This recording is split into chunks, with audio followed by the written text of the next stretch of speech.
Welcome to Inside Techs. Here we will learn about power transmission element and control system. Substation equipment drawing reading series में आज हम देखेंगे battery charger का drawing किस तरह से रीड करते हैं और उसमें हम देखेंगे बुश चार्जर का ड्राइंग। हमने इस चैनल पे सबस्टेशन की जो बैटरीज होती है वो किस तरह से काम करती है, उसका मेंटेनेंस किस तरह से होता है और सबस्टेशन का जो बैटरी चार्जर है उसका बेसिक फंक्शन क्या है और जो ड्राइंग होता है हमारे चार्जर का उसमें फ्लोट चार्जर किस तरह से रीड करते हैं ड्राइंग, उसके लिए वीडियोस बना के रखे हुए जिसकी लिंक डिस्क्रिप्शन बॉक्स में दे रखी है, आप उसे रिफर करिएगा। जैसे कि हमारी बात हुई थी कि सबस्टेशन में मेनली जो हमारा कंट्रोल पैनल है वो डीसी सप्लाई के ऊपर काम करता है, तो उसके लिए वहाँ पे एक बैटरी सेट रहता है कि जो बैकअप सप्लाई डीसी दे सके और बैटरी सेट है तो बैटरी चार्जर भी ज़रूरत पड़ेगी। तो बैटरी चार्जर जो कि एसी से डीसी कन्वर्ट करता है और कंट्रोल पैनल को सप्लाई देता है और बैटरी को चार्ज रखता है। सही है। तो यहाँ पर हमारा कंट्रोल पैनल है, कंट्रोल पैनल और बैटरी सेट, तो इन दोनों के लिए हमें बैटरी चार्जर की ज़रूरत पड़ेगी। बैटरी चार्जर में मेनली बूस्ट, फ्लॉट एंड डीसीडीपी तीन पैनल रहती है। अभी ये जो चार्जर है वो सर्वेलिंक का बैटरी चार्जर है, तो उसका ड्राइंग रीडिंग किस तरह से करेंगे वो हम देखेंगे, जिससे आपको कोई भी बैटरी चार्जर बाद में आपके सामने आए तो उसका ड्राइंग रीडिंग आप कर सकते हो। पिछले वीडियो में हमने देखा था कि बैटरी चार्जर किस तरह से काम करता है, जिसमें हम एसी सप्लाई ट्रांसफार्मर को देते हैं।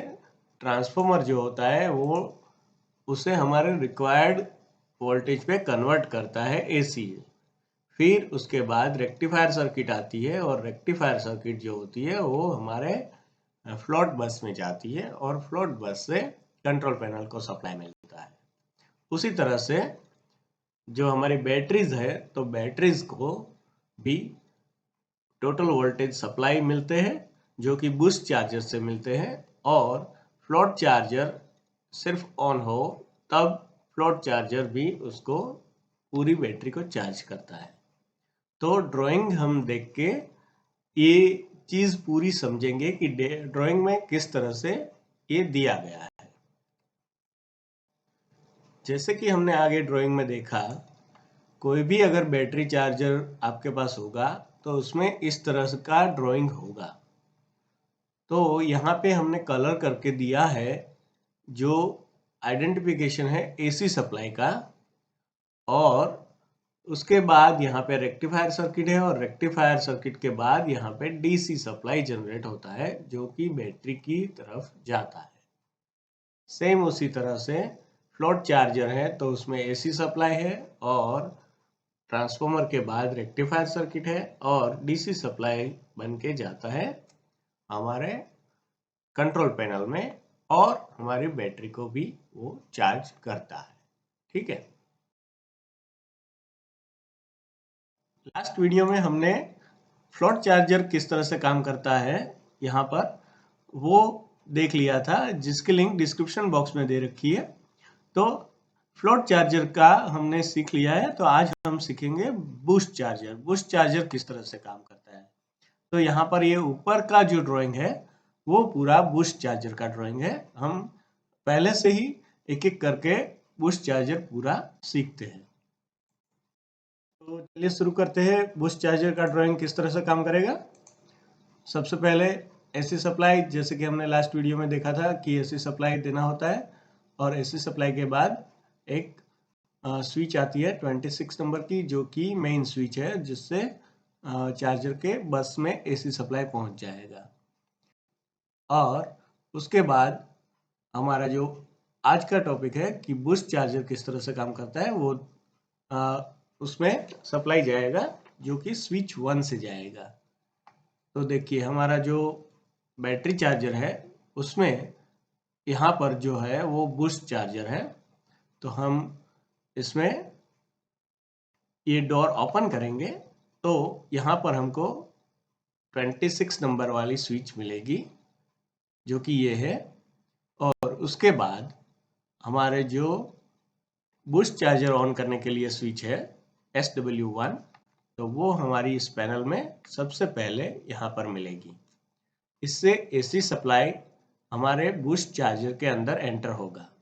उसके बाद देखिए यहाँ पर फ्यूज है, 4 फ्यूज है AC सप्लाई के, R phase, Y phase, B phase and neutral link. तो हमारा जो ये बूस्ट चार्जर का पीछे का जो सर्किट है उसमें यहाँ पर ये जो फ्यूज है 3 फ्यूज एंड A1 लिंक, वो हमारा ये FS1 2 FS3 and neutral link 1 है। देखिए FS1 2 FS3 न्यूट्रल लिंक 1, ठीक है।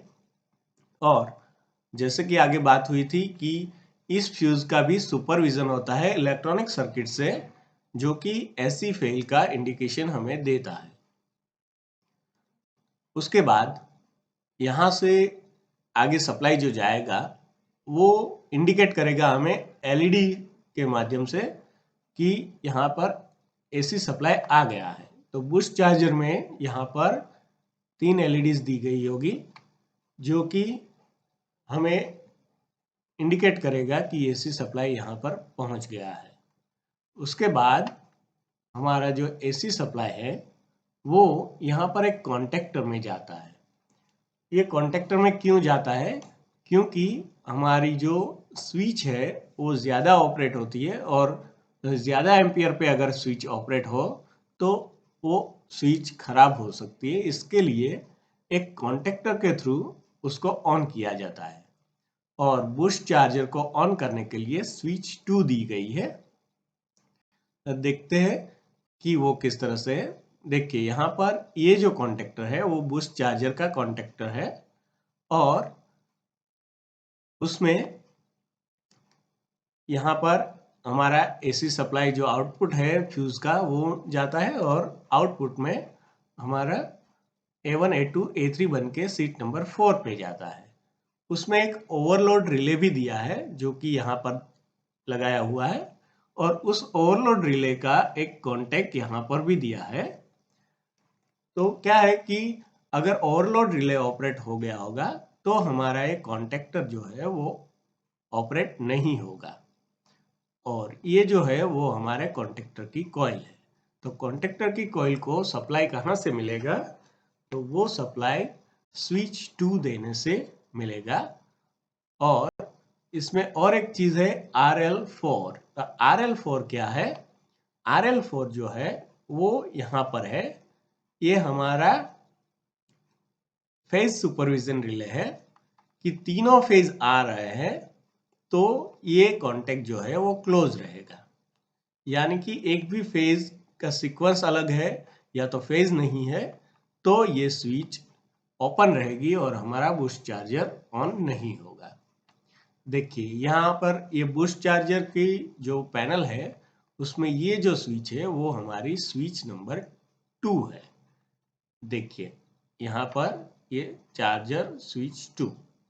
तो यहाँ पर जैसे ही ये स्विच हम ऑन करेंगे तीनों फेज होंगे, फ्यूज कंप्लीट होगा और हमारा ओवरलोड रिले ऑपरेट नहीं होगा तो हमारा ये कॉन्टेक्टर ऑपरेट हो जाएगा और यहाँ से सप्लाई आगे जाएगा जो कि A1 A2 और A3 बन के सीट नंबर 4 में जा रहा है। तो अब हम पहुँचते हैं सीट नंबर 4 में जहाँ पर A1 A2 A3 तीनों AC सप्लाई आ गए हैं। तो अब यहाँ पर हमारा ट्रांसफार्मर है जो कि बूस्ट का ट्रांसफार्मर है जो 440 वोल्ट से 150 वोल्ट तक कन्वर्ट करेगा। 150 वोल्ट क्यों करेगा वो हमने आगे देखा है, क्योंकि हमें बैटरी फुल चार्ज करनी होती है तो ज़्यादा वोल्टेज से चार्ज करनी होती है। सही है। अभी यहाँ पर AC सप्लाई आगे जाके फिर से SCR सर्किट में जाएगा और SCR सर्किट के थ्रू होते हुए DC सप्लाई में कन्वर्ट होगा और DC सप्लाई हमारा आगे जाएगा। तो चलिए देखते हैं ये ट्रांसफॉर्मर कहाँ पे है। तो जैसे कि अपनी बात हुई थी कि जो पैनल है उसके पीछे का सर्किट जो है वो उसी का काम करता है, यानी कि बूस्ट के पीछे का जो पैनल सर्किट है वो बूस्ट का काम करेगा और फ्लोट के पीछे का जो सर्किट है वो फ्लोट का काम करेगा। तो ये डोर जब हम ओपन करेंगे तो यहाँ पर इतना रहेगा, वो जो है वो हमारा बूस्ट चार्जर रहेगा। तो यहाँ पर देखिए ये हमारा ट्रांसफॉर्मर है जो कि फ्लोट से बड़ा है। तो ये जो ट्रांसफॉर्मर है उसमें सप्लाई एसी सप्लाई जाएगा और जो आउटपुट निकलेगा वो आउटपुट हमें यहाँ पर मिल जाएगा। तो यहाँ पर आप अगर वोल्टेज चेक करेंगे तो आपको एसी सप्लाई का आउटपुट मिलेगा ट्रांसफॉर्मर के बाद का, कि वो 150 के आसपास होना चाहिए।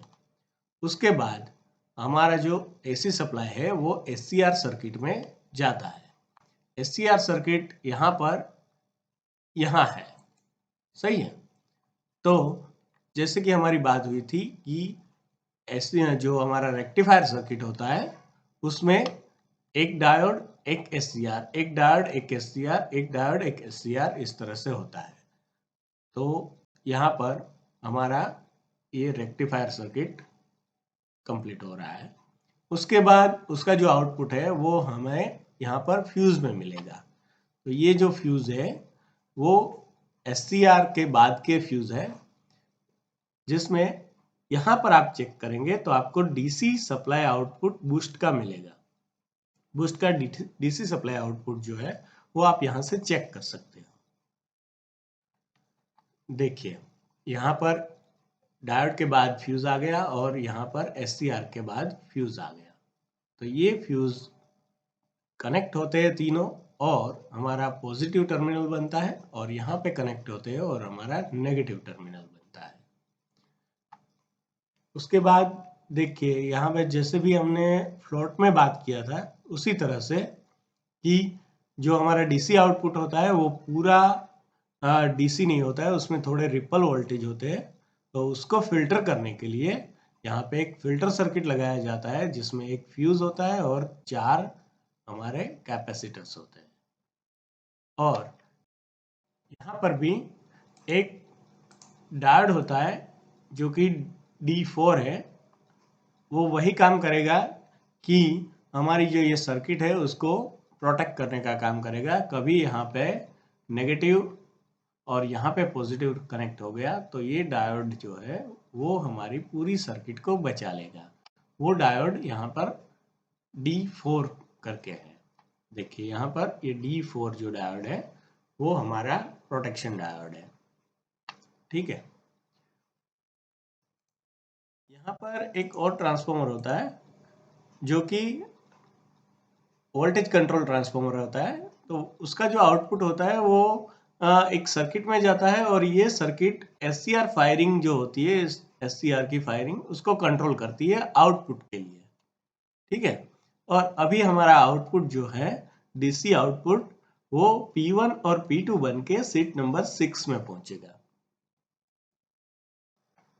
P1 और P2 बन के यहाँ पर हमारा डीसी सप्लाई पहुंचता है और वो डीसी सप्लाई यहाँ से सीधा बैटरी सेट में पहुंचेगा। वो किस तरह से पहुंचेगा चलिए देखते हैं। तो सबसे पहले F12 एंड F13 मिलेगा आपको, जो कि डीसी के फ्यूज है जो हमारी इस पैनल को ओपन करेंगे तो यहाँ पर जो है वो फ्यूज मिलेंगे डीसी आउटपुट के। वो फ्यूज में यहाँ पे F12 एंड F13 है। उसके बाद यहाँ पर एक BD1 मिलेगा जो कि रिवर्स ब्लॉकिंग डायोड है। अगर हमारा एसी सप्लाई इस तरफ नहीं होगा और यहाँ पे डीसी होगा तो वो रिवर्स नहीं जाएगा उसके लिए। और ये BD1 वो रिवर्स ब्लॉकिंग डायोड है जैसे कि हमने फ्लोट में भी देखा था। उसके बाद यहाँ पर इस पैनल में आपको 2 स्विच मिलेगी, जिसमें सबसे पहली स्विच है ये है जिसमें सिलेक्टर स्विच है फ्लोट एंड बूस्ट के लिए। तो यहाँ पर देखिए कि आपका जो बूस्ट चार्जर है उसको आप 2 मोड में ऑपरेट कर सकते हैं। बूस्ट चार्जर को आप बूस्ट मोड में ऑपरेट करना है तो कर सकते हैं, और अगर उसको फ्लोट चार्जर के रूप में हमें ऑपरेट करना है तो कर सकते हैं। यानी कि कभी अगर आपका फ्लोट चार्जर फेल हो गया तो आप बूस्ट चार्जर को फ्लोट सिलेक्ट करके फ्लोट की तरह चला सकते हैं। इसीलिए इस चार्जर का नाम फ्लोट कम बूस्ट चार्जर होता है। और उसके बाद यहाँ पर जो है वो हमारा मेन डीसी आउटपुट स्विच आ गया बूस्ट चार्जर का।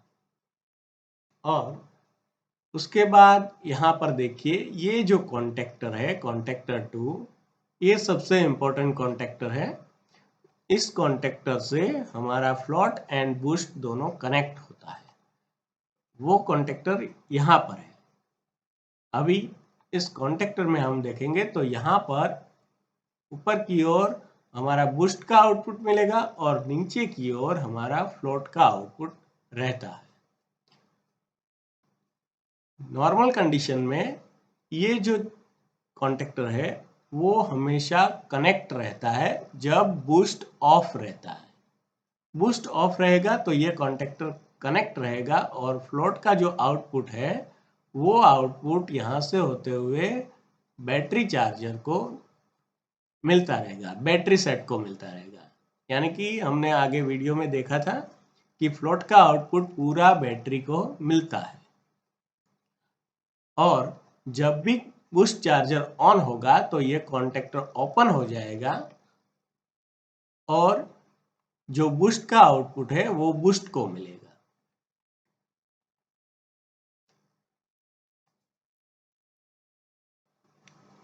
ठीक है, तो अभी बूस्ट का आउटपुट यहाँ पे मिल रहा है। तो जैसे कि हमने देखा था कि बूस्ट का आउटपुट 1110 वोल्ट से ज़्यादा रहता है और वो आउटपुट हमारी कंट्रोल पैनल में नहीं जाना चाहिए। उसके लिए यहाँ पर एक BD2 लगाया है और BD2 से होते हुए यहाँ पर फ्लोट बस में सप्लाई जाता है। सही है, देखिए इस तरह से। ये कब होगा कि जब हमारा बूस्ट चार्जर ऑन होगा। बूस्ट चार्जर ऑन होगा तो ये कॉन्टेक्टर ओपन हो जाएगा और जो 1110 वोल्ट डीसी का जो डीसी डीबी का बस है उसमें यहाँ पर 42 नंबर के सेल से ही वोल्टेज जाएगा और इसीलिए ये वोल्टेज कंट्रोल्ड वोल्टेज रहेगा 1110 वोल्ट के आसपास, जबकि हमारा डीसी का जो बूस्ट का आउटपुट है वो 140 वोल्ट के आसपास रहेगा। ठीक है, तो इस तरह से हमारा सप्लाई होगा जब बूस्ट चार्जर ऑन होगा तब। अभी यहाँ पर एक सर्किट है, जो सर्किट को हम बोलते हैं डीसी ड्रॉपर डायोड स्विच। सही, तो क्या होगा कि कभी हमारा जो बूस्ट का आउटपुट है वो अगर कम रहता है, हमें बूस्ट चार्जिंग ज़्यादा नहीं देना है तो बूस्ट का आउटपुट हम कम रखेंगे। तो क्या होगा कि यहाँ पे 42 नंबर के सेल पे भी आउटपुट कम मिलेगा और वो आउटपुट शायद हमारे रिलेज को ऑपरेट करने के लिए प्रॉपर ना हो। तो उसके लिए इस बूस्ट के आउटपुट को हम ड्रॉपर डायोड के थ्रू यहाँ पर दे सकते हैं कि जिससे हमारा जो फ्लोट बस है उसको पूरा आउटपुट मिल पाए। तो यहाँ पर 7 डायोड का एक बैंक रहेगा, उसी तरह 4 बैंक रहेंगे और 4 बैंक बन के वो एक बैंक 5 वोल्ट का ड्रॉप दे सकती है। यानी कि यहाँ का जो आउटपुट रहेगा उसको आप कंट्रोल करके उस कंट्रोल्ड वोल्टेज को आप हमारे पैनल का जो आउटपुट है डीसी डीबी में जा रहा है और कंट्रोल पैनल में जाएगा, उसको हम कंट्रोल कर पाएंगे। तो उसके लिए ये अलग से पूरा प्रावधान किया गया होता है जो कि ड्रॉपर डायोड स्विच होता है। उसमें ड्रॉपर डायोड हमें इन करना होता है और उसके बाद ड्रॉपर डायोड कितना हमें यूज करना है उसके लिए कंट्रोल स्विच होती है, जो कि हमारा जो बूस्ट चार्जर होता है उसमें यहाँ पर ये स्विच दिया गया होता है। देखिए ड्रॉपर डायोड स्विच ऑन, और ड्रॉपर डायोड कितने सिलेक्ट करने हैं वो यहाँ से हम सिलेक्ट कर सकते हैं। और हमारा जो डीसी डीबी का जो पैनल होता है उसके पीछे ये बैंक लगी होगी। इस तरह से हमारा जो बैटरी चार्जर है वो काम करता है। और आज हमने बूस्ट चार्जर देखा, और लास्ट वीडियो में हमने फ्लोट चार्जर पूरा डिटेल में एक्सप्लेन किया था।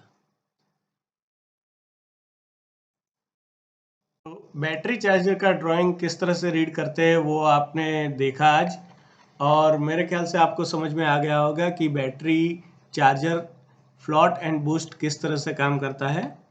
आपको नेक्स्ट वीडियो में क्या जानना है वो आप कमेंट कीजिए और देखते रहिए इनसाइड टेक्स। Thank you.